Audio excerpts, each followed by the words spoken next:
Ilang bangus growers na ang nagtataas ng net ng palaisdaan upang hindi makawala ang mga alagang bangus. Narito ang report.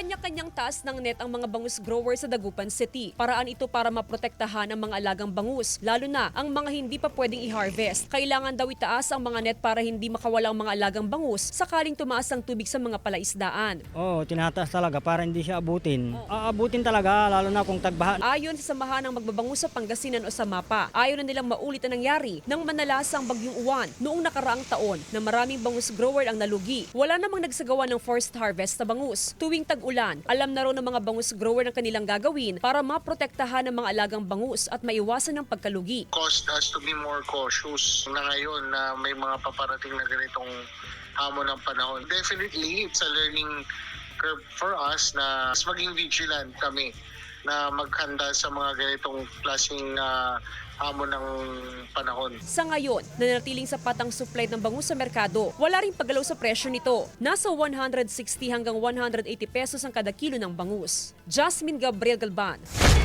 One North Central Luzon.